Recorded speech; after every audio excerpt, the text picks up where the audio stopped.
बिस्मिल्लाहिर्रहमानिर्रहीम। मैं हज करने जा रही थी जब अचानक मेरी गूंगी बेटी हामला हो गई। मैं बहुत परेशान थी कि ये जुल्म उसके साथ किसने किया, मगर वो इशारे से अपने दादा की तस्वीर पर इशारे करती जो कई साल पहले मर चुके थे। मैं परेशानी के आलम में बेटी को अपने साथ ही हज पर ले गई और दुआ करने लगी कि मेरी बेजुबान बच्ची का मुजरिम पकड़ा जाए। यूं अचानक ही मेरी बेटी के पेट में शदीद दर्द उठा तो वो चिल्लाने लगी।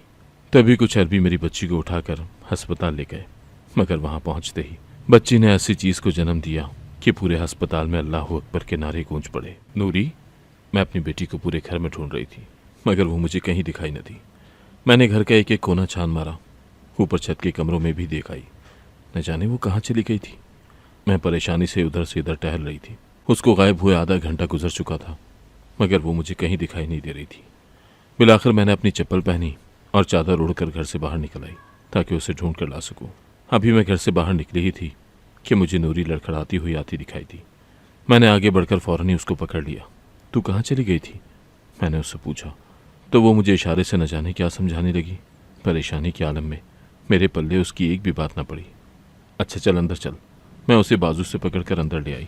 उसके पाँव की अंगूठी से खून रिस रहा था। ये पाँव पर क्या हुआ है, मैंने परेशानी से उसके पाँव की जानिब इशारा करके पूछा। वो फिर से न जाने मुंह से आवाज़ें निकालकर मुझे क्या समझाने की कोशिश करने लगी। मैंने अंदर लाकर जल्दी से उसके पाँव के अंगूठे से रिश्ते खून पर पानी डाला और अपने दुपट्टे के पल्लू से कपड़ा फाड़कर उसके पाँव पर पट्टी बांध दी। उसका खून रिसना बंद हो गया था। मैंने उसके चेहरे की जानिब देखा। सारा चेहरा और कपड़े मट्टी में अटे हुए थे। शायद वो कहीं गिर पड़ी थी, जिसकी वजह से उसके पाँव में चोट आई थी। उसके चेहरे और कपड़ों पर भी मट्टी लग गई थी।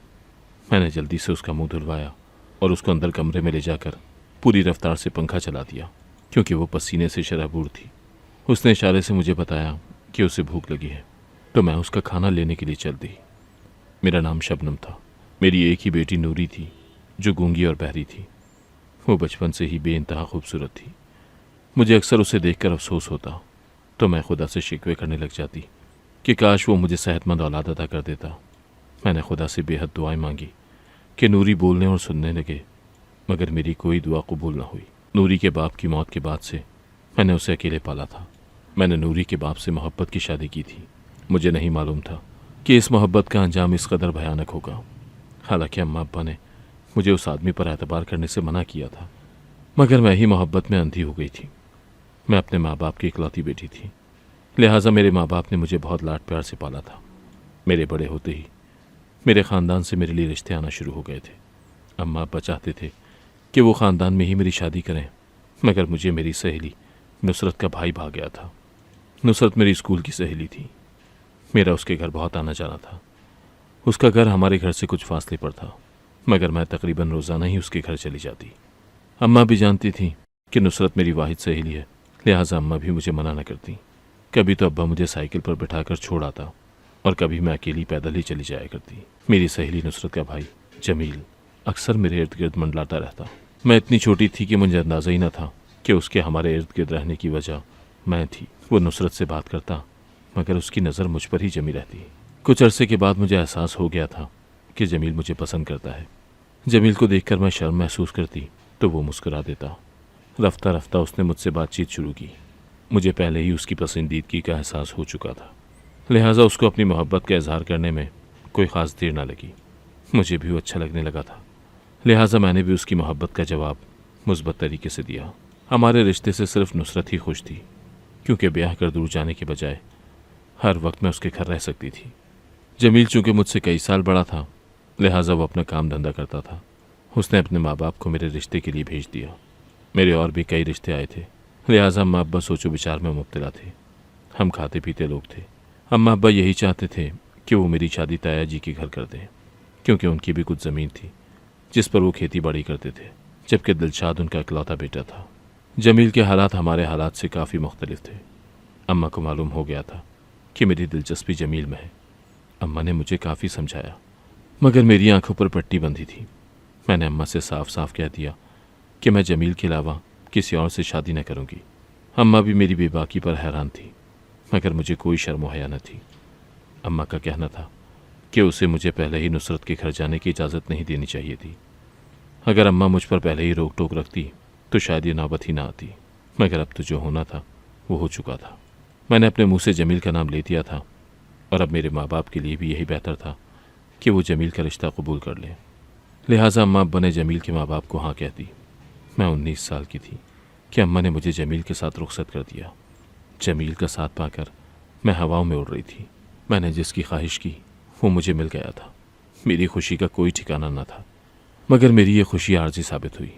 जमील का काम न चलता था और न ही वो मेहनत का आदी था। उसकी माँ रिवायती सास साबित हुई, जो चंद दिनों में ही मेरे खिलाफ उठ खड़ी हुई थी। सबसे ज़्यादा दुखी तो मैं अपनी बचपन की सहेली नुसरत के बदलने पर थी। वो भी अपनी माँ की तरह मुझसे खिंची खिंची रहने लगी थी। मैं उन सब के रवैये देखकर बहुत दिल बर्दाश्त थी। मुझे उम्मीद न थी कि ये सब लोग इतना जल्दी बदल जाएंगे। जमील का रवैया भी अपने घर वालों से कुछ मुख्तलिफ न था। वो मुझे अम्मा अब्बा से पैसे मांगने पर मजबूर करता और ना मांगने पर मारपीट शुरू कर देता। उसके अब्बा सऊदी अरब में नौकरी करते थे, मगर वहाँ से वो कोई पैसा नहीं भेजते थे। जमील का कहना था कि तुम्हारे माँ बाप के पास जो कुछ है वो सब कुछ तुम्हारा ही तो है, लिहाजा उनसे अपना हिस्सा लेकर आओ। अब्बा की कुछ ज़मीन थी जिसका सालाना ठेका आता था। उस पैसे को जोड़कर अब्बा ने 1-2 दुकानें खरीद रखी थी। मुझे अम्मा अब्बा से पैसे मांगना नामुनासिब लगता था। मैं कम में गुजारा करने पर राज़ी थी, मगर अपने माँ बाप से पैसे लेने को तैयार न थी। जमील चाहता था कि मैं अपने माँ बाप से अपना हिस्सा वसूल कर लूँ। भला उनके होते हुए इन चीज़ों पर मेरा क्या हक बनता था? अल्लाह ने मुझे एक बेटी से नवाजा था। जमील अपनी बेटी की पैदाइश के बाद भी न बदला और उसने मुझे उस वक्त घर से निकाल दिया जब नूरी सिर्फ 2 माह की थी। मैंने कभी भी जमील की कोई बात अम्मा अब्बा को न बताई थी, इसीलिए वो हैरान थे। अम्मा अब्बा ने कई दफ़ा सुलह सफाई करवाने की कोशिश की तो जमील ने अपना मुतालबा अम्मा अब्बा के सामने रख दिया। वो जमील का मुतालबा और उसके लालच के बारे में जानकर सख्त हैरान थे। अम्मा अब्बा हर सूरत मेरा घर बसाना चाहते थे, लिहाजा वो जमील का मुतालबा भी पूरा करने को तैयार थे, मगर इस बात की कोई गारंटी न थी कि वो अम्मा अब्बा की थोड़ी बहुत ज़मीन और जायदाद खाने के बाद भी मुझे रखेगा कि नहीं, क्योंकि इतना तो मैं भी समझ गई थी कि उसे सिर्फ पैसों और चीज़ों का ही लालच था। शायद इसीलिए उसने मुझसे शादी की थी। अगर अम्मा अब्बा ये सब उसे दे भी देते तो वो ये सब हड़प करने के बाद भी मुझे घर से निकाल ही देता, क्योंकि वो वैसे ही कामकाज और मेहनत का आदी न था। उसने अम्मा अब्बा का मेहनत से बनाया गया सरमाया मट्टी में रोलने में ज़रा सी भी देर न लगानी थी। लिहाजा मैंने अब्बा को साफ साफ मना कर दिया कि उसका मुतालबा पूरा करने की कोई ज़रूरत नहीं, क्योंकि उसने सिर्फ मुझे पैसों के मामले में ही तंगी न दी थी, बल्कि वो दूसरे मामलात में भी बहुत छोटे दिल का मालिक था। वो अपनी माँ की बात सुनता और उसी के इशारों पर नाचता, जबकि मेरे साथ उसने एक दिन भी अच्छा सलूक न किया था। वो शादी के कुछ दिनों बाद ही अपनी अम्मा की तरह मेरे खिलाफ था। लिहाजा मैं नहीं चाहती थी कि अब्बा की मेहनत से कमाया और बनाया हुआ पैसा ऐसे ही बर्बाद हो जाए।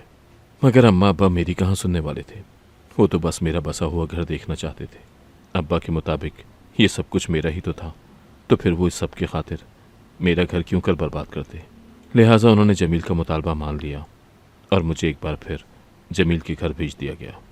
जमील पैसा मिलने के बाद बिल्कुल ही बदल गया था।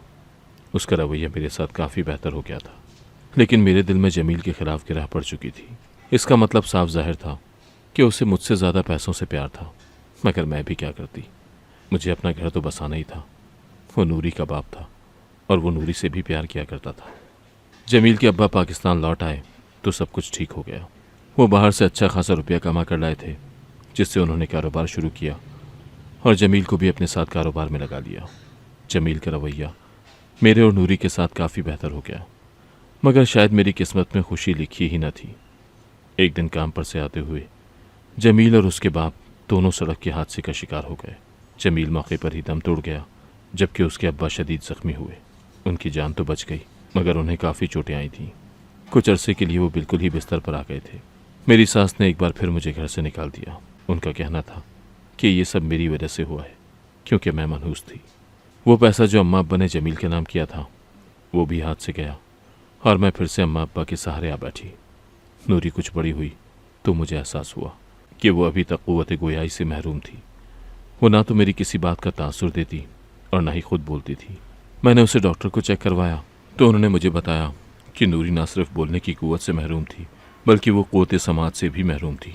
मुझ पर यह खबर बिजली बनकर गिरी थी, मगर मैं क्या करती। मुझे नूरी हर हाल में प्यारी थी और वैसे तो वो बड़ी होशियार बच्ची थी।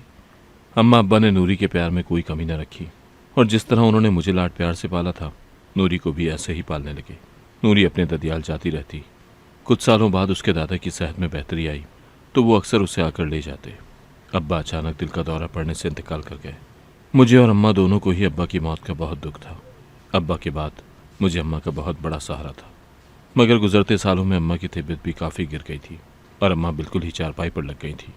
मैं दिन रात अम्मा की खिदमत में जुटी रहती। नूरी को मैंने ख़ास बच्चों के स्कूल में दाखिल करवा दिया था। वो भी अपनी पढ़ाई में लग गई। नूरी 19 बरस की हो गई थी। वो बड़ी खूबसूरत थी और अपनी उम्र से बड़ी दिखाई देती थी। उसको देखकर लगता ही नहीं था कि वो बोलने के काबिल न थी। अम्मा और अपने दादा की मौत के बाद से वो घर में बोर हो जाती तो बाहर निकल जाती। मोहल्ले में ही 1-2 लड़कियों से उसकी दोस्ती थी। मैं उसे बाहर जाने से मना करती, क्योंकि मैं जानती थी कि बाहर की दुनिया नूरी जैसी मासूम और भोली भाली लड़कियों के लिए बहुत ख़तरनाक है। मैं नहीं चाहती थी कि वो किसी इंसान की हवस का शिकार बने। एक दिन नूरी ऐसे ही घर से गायब हो गई। मैं उसके लिए बेहद परेशान थी। मैं उसे ढूंढने बाहर निकली तो वो मुझे जल्द ही दिखाई दे गई। उसका सांस फूला हुआ था, जैसे वो भाग कर आई हो। मैं उसे फौरन ही घर ले आई। वो कुछ बताने की कोशिश तो कर रही थी, मगर मैं समझ न सकी कि वो क्या कहना चाहती थी। नूरी की तबीयत काफ़ी ख़राब रहने लगी थी। उसका पेट अक्सर ख़राब रहता और वो उल्टियों पर उल्टियाँ करती। मैं उसका देसी इलाज कर रही थी, मगर उससे कोई खातिर खा फाका न हुआ था। नूरी का पेट फूलता जा रहा था। मैं हैरान थी कि इसे क्या हो गया है। मैं उन दिनों हज पर जाने की तैयारियों में लगी हुई थी। एक दिन मैं अपने कामों से वक्त निकालकर नूरी को डॉक्टर को दिखाने लेकर गई, मगर डॉक्टर की बात सुनकर तो मुझ पर हैरतों के पहाड़ टूट पड़े। नूरी हामला थी, मगर ऐसा कैसे मुमकिन था? वो तो अभी गैर शादीशुदा थी, जबकि वो घर से भी ज़्यादा देर गायब न रही थी। वो एक बार कुछ देर के लिए ही घर से गायब हुई थी। इतनी देर में कोई उसके साथ इस तरह का काम कैसे कर सकता था? मुझ पर सदमों का पहाड़ टूट पड़ा था। मैं बोलने से भी कासिर थी। नूरी भी हैरत से मेरे चेहरे की तरफ देख रही थी। वो इतनी समझदार तो थी कि मेरे चेहरे से मेरी परेशानी भांप ले। वो मुझसे इशारे से पूछने लग गई कि ऐसा क्या हो गया है, मगर मैंने उसे टाल दिया और उसका हाथ पकड़कर घर ले आई। मैंने डॉक्टर की बताई हुई हिदायत पर अमल करना शुरू कर दिया था। अब इस कदर देर हो चुकी थी कि डॉक्टर के मुताबिक कुछ भी नहीं हो सकता था। नूरी को यह बच्चा पैदा करना था। मेरा दिल बेहद परेशान था। मैं दुनिया वालों को क्या मुँह दिखाऊंगी? मैं अपनी बच्ची की हिफाजत न कर सकी थी। मेरा सदमा किसी तौर कम ना हो रहा था। मुझे उस शख्स पर भी बहुत गुस्सा था जिसने नूरी के साथ ये सब किया था। एक गूंगी बहरी बच्ची को अपना शिकार बनाते हुए उसे शर्म ना आई थी। अगर नूरी का मुल्जिम मेरे सामने आ जाता तो मैं उसको जान से मार देती। मैंने नूरी से पूछने की भी कोशिश की कि उसके साथ क्या कुछ हुआ। वो हमेशा ही अपने दादाजी की तस्वीर की तरफ इशारा करती तो मैं कुछ समझ न पाती। मैं नूरी को लेकर हज पर चली गई। मैं दुआ गो थी कि उसका मुजरिम पकड़ा जाए। मैं रह रहकर अपनी बच्ची की सेहत और सलामती की दुआ मांगती। एक दिन मैं अपने होटल में मौजूद थी। मेरी कुछ देर को आंख लग गई। थोड़ी देर में मेरी आंख खुली तो मैं नूरी को कमरे में ना पाकर परेशान हो गई। मैंने इधर उधर नूरी की तलाश में नजरें दौड़ाई, मगर वो मुझे कहीं दिखाई न दी। तो मैं कमरे से बाहर निकल आई। न जाने नूरी कहाँ चली गई थी। उसे तो यहाँ का रास्ता भी ना मालूम था। मैं घबराई हुई बाहर निकली तो होटल से बाहर मुझे नूरी एक लड़के के साथ खड़ी दिखाई दे गई। मैं हैरान होती उनके करीब गई तो नूरी मुझे देखकर डर गई। उसके चेहरे का रंग उड़ गया, जबकि वो लड़का भी घबरा गया था। इससे पहले कि वो लड़का भागता, मैंने भागकर उसका हाथ पकड़ लिया। तुम कौन हो और नूरी के साथ क्या कर रहे हो? मैंने उससे पूछा तो उसने कोई जवाब ना दिया, बल्कि नूरी की तरफ देखने लगा। उन दोनों के देखने के अंदाज से साफ जाहिर हो रहा था कि वो दोनों एक दूसरे को काफ़ी अरसे से जानते थे। मैंने नूरी से भी उसके बारे में पूछा, मगर वो भी नज़रें चुरा गई। मुझे दोनों पर बहुत गुस्सा आ गया था। इतना तो मैं समझ गई थी कि नूरी मुझसे कुछ छुपा रही थी। तुम आखिर हो कौन? अब के मैंने ज़रा चीख कर पूछा था। ये नूरी का शौहर है। मुझे अपने पीछे नुस्वानी आवाज़ सुनाई दी तो मैंने हैरान होते हुए पीछे मुड़कर देखा और अपने सामने नुसरत को खड़े देखकर मैं हैरान रह गई। मैंने उसके अल्फाज पर गौर किया तो मेरी हैरत में मज़ीद इजाफा हो गया। ये तुम क्या कह रही हो? नूरी का शौहर? हाँ, ये मेरा बेटा है और ये नूरी का शौहर है। मैंने पलटकर नूरी और असद की जानिब देखा। उन दोनों के मासूम चेहरों पर पशेमानी थी। मगर ये नूरी का शौहर कैसे हो सकता है? तुम्हें अंदाज़ा भी है कि तुम क्या कह रही हो? नुसरत, तुम्हारा दिमाग ठिकाने पर है? मैंने गुस्से से पूछा तो वो बड़े सुकून से बोली, मैं यहाँ ऐसी मुकद्दस जगह पर तुमसे झूठ बोलूँगी भला? अब्बा जी ने अपनी ज़िंदगी में ही नूरी का निकाह असद से कर दिया था। वो नूरी के दादा थे उनका नूरी पर हक बनता था। नुसरत ने इंकशाफ किया तो मैं सन्नाटे में रह गई। अगर उनका हक तुम्हें याद है तो क्या नूरी की सगी माँ का हक याद नहीं? मैं नूरी की माँ हूँ। मेरी गैर मौजूदगी में नूरी का निकाह किसी के साथ भी कैसे हो सकता है? ये नूरी का ही फैसला था कि तुम्हें ना बताया जाए, क्योंकि उसे लगता था कि तुम इस रिश्ते के लिए कभी ना मानोगी। उसने एक और इंकशाफ किया तो मैंने हैरत से नूरी की जानिब देखा। वो नजरें चुरा गई थी। इसका मतलब साफ था कि नुसरत सच बोल रही थी। दरअसल अब्बा जी को नूरी की बहुत फिक्र थी। वो हमारे इकलौते मरहूम भाई की निशानी है, जबकि वो बोलने और सुनने की सलाहियत से महरूम है। लिहाजा अब्बा जी चाहते थे कि अपनी ज़िंदगी में ही उसको अपने घर का कर दें। नूरी और असद भी एक दूसरे को पसंद करने लगे थे। अब्बा जी के लिए इससे बड़ी खुशी की बात क्या होती कि उनकी पोती की शादी उनके नवासे से ही हो जाए। वो ये भी जानते थे कि तुम मेरे बेटे के साथ नूरी की शादी के लिए कभी ना मानोगी, इसीलिए उन्होंने तुम्हें बताए बगैर ही नूरी का निकाह कर दिया था। उन्होंने सोचा था कि मुनासिब हालात देखकर वो तुम्हें खुद इस बारे में बता देंगे, मगर वक्त ने उन्हें मोहलत न दी और ये बात मख्फी रह गई। मेरी तो हिम्मत ही ना थी कि मैं तुम्हें सच बताऊं, क्योंकि भाई की मौत के बाद हमने तुम्हारे साथ कभी अच्छा सलूक न किया और नूरी को भी तुम्हारे साथ घर से निकलना पड़ा था। अम्मा की ज़्यादतियाँ मुझे अच्छी तरह याद हैं जो उन्होंने तुम्हारे साथ की थी। मैं भी उस वक्त अम्मा के साथ ही शामिल थी, मगर गुजरते वक्त के साथ मुझे अच्छी तरह एहसास हो गया था कि हमने तुम्हारे और नूरी के साथ गलत किया था। मैं जानती थी कि तुम अपने दिल में हमारे खिलाफ गुस्सा रखती हो, इसीलिए मैंने भी तुमसे कभी मुलाकात न की और तुम्हें सच न बता सकी।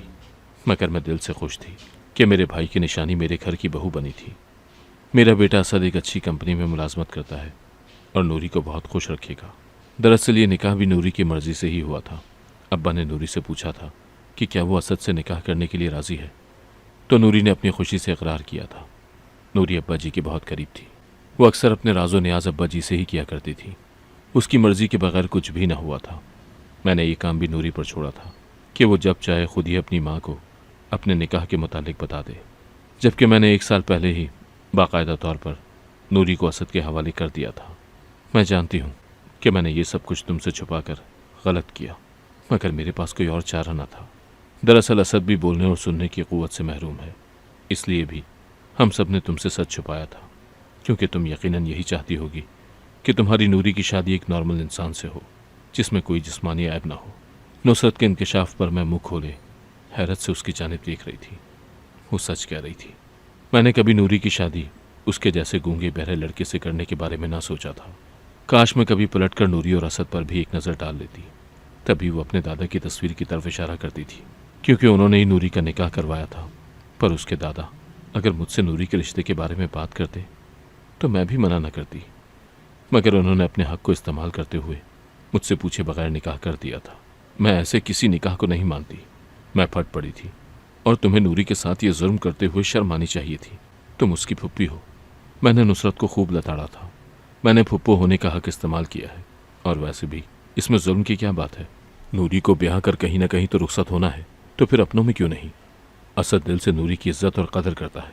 हाँ, वैसी ही कदर जैसे तुम्हारे भाई और तुम लोगों ने मेरी की थी। मेरे दिल में फ़ौरन ख्याल आया तो मैं क्या उठी थी। नुसरत एक लम्हे को चुप हो गई थी।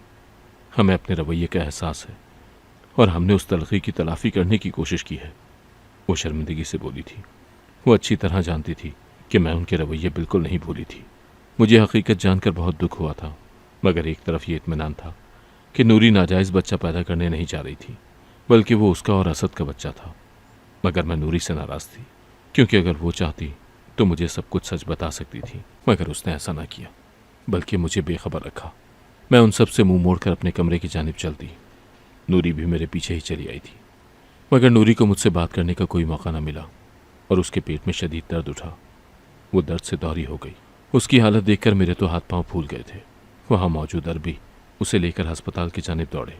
मुझे ना तो यहाँ के रास्ते आते थे और ना ही उनकी ज़बान, लिहाजा मैं उनके इशारों पर उनके पीछे दौड़ती रही। मैंने नुसरत की तलाश में इधर उधर नज़रें दौड़ाई, मगर शायद वो दोनों माँ बेटा अपने कमरे में जा चुके थे और मुझे नहीं मालूम था कि उनका कौन सा कमरा था। डॉक्टरों ने फ़ौरन ही नूरी को दाखिल कर लिया। मैं अस्पताल में बड़ी ही बेचैनी से टहल रही थी। कुछ ही देर में नुसरत और असद भी आन पहुंचे थे। उनको शायद नूरी ने अपने मोबाइल से बाखबर किया था। उनके आने से उस वक्त मुझे काफ़ी तसल्ली हो गई। नूरी ने एक खूबसूरत बच्चे को जन्म दिया था, जिसके माथे पर चांद सितारे का निशान इस कदर वाज़ेह था कि पूरा अस्पताल अल्लाह अकबर के नारों से गूंज उठा था। चांद खुशबख्ती और सितारा रोशन ख्याली की अलामत समझा जाता है। सभी लोग उस बच्चे को देखकर हैरान थे। मैंने एक नज़र बच्चे पर डाली तो उसे देखती ही रह गई। वो बेइंतहा खूबसूरत था। मैं नूरी को लेकर वापस लौट आई थी। बच्चे को देखकर मेरी नूरी से तमाम नाराज़गी ख़त्म हो गई थी। असद अपने बच्चे से मिलने रोज़ ही चला आता। वो एक अच्छा इंसान था। वो नूरी और उस बच्चे का जिस तरह से ख्याल रख रहा था, मुझे अंदाज़ा हो गया था कि वो अपने ख़ानदान से क़तई मुख्तलिफ था। उसके आने पर नूरी के चेहरे पर जो रौनक आ जाती थी वो भी मुझसे ढकी छुपी न थी। नूरी की तबीयत में बेहतरी आई तो मैंने उसको असद के साथ रुखसत करने की ठानी, मगर नूरी ने मेरे बगैर जाने से साफ इनकार कर दिया। वो चाहती थी कि मैं भी उसके साथ चलूं। वो मुझे अकेला छोड़कर नहीं जाना चाहती थी, ऐसा मुमकिन न था। मैंने उसे साफ साफ मना किया मगर वो बज़िद रही। उसकी ज़िद में असद भी शामिल हो गया था। मैं अपनी बेटी और दामाद पर बोझ न बनना चाहती थी, मगर नूरी की ज़िद देखकर मैं हैरान थी। ज़िद्दी तो वो शुरू से ही थी। अगर आप हमारे साथ नहीं जाना चाहती तो हम आपके पास इधर ही रह लेंगे, मगर आपको कहीं छोड़ कर न जाएंगे। असद के इशारे समझकर मैं हैरान थी। नूरी को रुखसत करके ले जाने के बजाय वो खुद ही अपना सामान बांधकर मेरे घर चला आया था। न जाने उसकी माँ क्या सोचती होगी। मैं नुसरत के बारे में सोचकर परेशान हो जाती। असद ने बेटे का किरदार बखूबी निभाया था। वो नूरी के साथ साथ मेरा भी ख्याल करता और बहुत ही इज्जत और तकरीम से पेश आता। उसने बहुत जल्द मेरा दिल जीत लिया था। मैंने जल्द ही उसे अपने दामाद के तौर पर कबूल कर लिया। अल्लाह ने मुझे सब कुछ नवाज दिया था। मैं अपने नवासे को देखकर खिल उठती। असद और नूरी को एक साथ खुश देखती तो नूरी के दादा के फैसले पर भी मुतमईन हो जाती। मैंने नुसरत की तरफ से भी अपना दिल साफ कर लिया। वो अक्सर चली आती तो हम सहेलियां मिलकर अपने माजी को याद करते। मैं अपने रब की शुक्रगुजार थी जिसने मुझे बेटी की खुशियां देखना नसीब किया था। अगर आपको आज की कहानी पसंद आई है तो वीडियो को जरूर लाइक कीजिएगा और अपने दोस्तों के साथ भी शेयर कीजिएगा। और हाँ, अगर आपने अभी तक हमारा चैनल सब्सक्राइब नहीं किया तो जरूर सब्सक्राइब करें। मिलते हैं कल एक नई और दिलचस्प कहानी के साथ। अल्लाह हाफिज।